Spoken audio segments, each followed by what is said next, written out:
Hi guys, this is VK Jha. I hope आप सब लोग अच्छे होंगे। आज मैं आप लोगों के लिए एक नया वीडियो लेके आया हूँ, जिसमें आज हम आप लोगों को बताएंगे कि किसी भी चीज़ के बारे में जब हम बोलते हैं जो हमें आदत सी हो गई है, उसे झूठ बोलने की आदत सी हो गई है, उसे सोने की आदत सी हो गई है, तो कैसे हम लोग बोलेंगे। आज हम आपको उसके बारे में बताएंगे। तो चलिए हम लोग स्टार्ट करते हैं। तो सबसे पहले स्ट्रक्चर देखेंगे। जो स्ट्रक्चर क्या है, तो इसका स्ट्रक्चर का मतलब होता है, आप लोग जानते ही होंगे, स्ट्रक्चर का मतलब होता है बनावट। जो सेंटेंस को हम लोग कैसे बनाते हैं, तो सबसे पहले स्ट्रक्चर को हम लोग को समझना है। स्ट्रक्चर को अगर हम लोग अच्छे से समझते हैं तो हम लोग अच्छे से सेंटेंस बना सकते हैं। तो चलिए स्टार्ट करते हैं। तो subject plus is, am, are plus used plus to plus V4 plus object oblique complement. This is our structure. So I'm trying to make you understand about this structure. But a question arises that what comes instead of subject and object. मतलब क्या है, जो मैं आप लोगों को ये समझाने का कोशिश कर रहा हूँ, जो सब्जेक्ट की जगह क्या आता है और ऑब्जेक्ट की जगह क्या आता है। चूंकि हम लोग इंग्लिश पढ़ते हैं, लेकिन अगर हम लोग फोकस नहीं करते हैं स्ट्रक्चर पर, स्ट्रक्चर को अच्छा से नहीं समझते हैं, तो हम लोग इंग्लिश अच्छे से नहीं सीख पाते और हम लोग को इंग्लिश सीखने में इंटरेस्ट भी नहीं होता है। तो सबसे पहले स्ट्रक्चर को हम लोग समझेंगे, कंसेप्ट अपना क्लियर करेंगे। तो सब्जेक्ट की जगह या तो नाउन आता है या फिर प्रोनाउन आता है। ऑब्जेक्ट की जगह भी या तो नाउन आता है या फिर प्रोनाउन आता है, या आप ये भी कर सकते हैं जो एक्स्ट्रा वर्ड्स जो भी होता है वो सारा ऑब्जेक्ट की जगह आता है।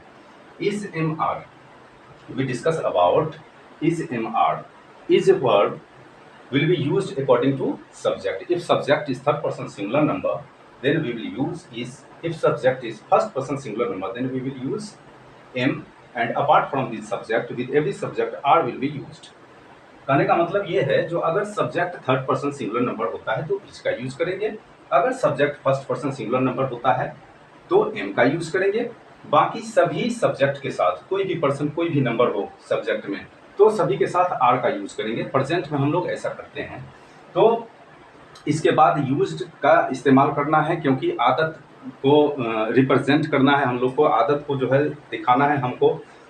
तो उसके लिए हम लोग यूज्ड का इस्तेमाल करेंगे, और टू इसमें प्रीपोजिशन के रूप में इस्तेमाल किया गया है, इसलिए इसके बाद V4 का यूज करेंगे।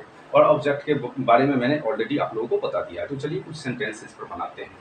तो जैसे बोलते हैं, मुझे चाय पीने की आदत सी हो गई है, तो सब्जेक्ट में आई आ जाएगा, फिर आई के साथ यहाँ से एम लेंगे, इसके बाद यूज्ड लेंगे, यूज्ड के बाद फिर टू लेंगे, टू के बाद चाय पीने की बात है तो हैव टी होता है, हैविंग लेंगे क्योंकि V4 है।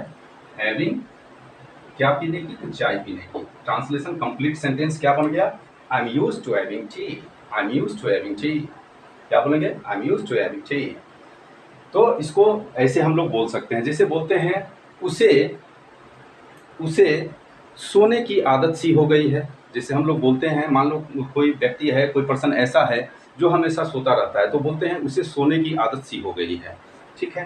तो जैसे बोलते हैं ही के साथ इज लेंगे, इज यूज्ड,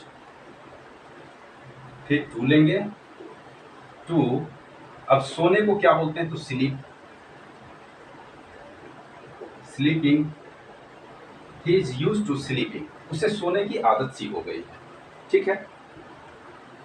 अब जैसे बोलते हैं उन्हें झूठ बोलने की आदत सी हो गई है, उन्हें झूठ बोलने की आदत सी हो गई है। अब जैसे बोलते हैं तुमको क्रिकेट खेलने की आदत सी हो गई है। जैसे बोलते हैं रोहित को इंग्लिश बोलने की आदत सी हो गई है, तो कैसे बोलेंगे, तो बोलेंगे Rohit is used to speaking English. जैसे बोलते हैं तुमको तो झूठ बोलने की आदत सी हो गई है, तो कैसे बोलेंगे? यू आर यूज्ड टू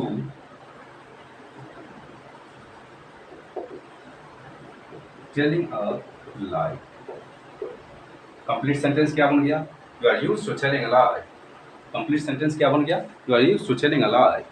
तो इस तरीके से हम लोग ऐसे बोल सकते हैं। अगर आप लोगों को मेरा ये वीडियो पसंद आया हो तो आप लोग चैनल को सब्सक्राइब जरूर करेंगे, लाइक करेंगे और बेल आइकन को दबा देंगे ताकि मेरा नेक्स्ट वीडियो आपको आसानी से मिल सके।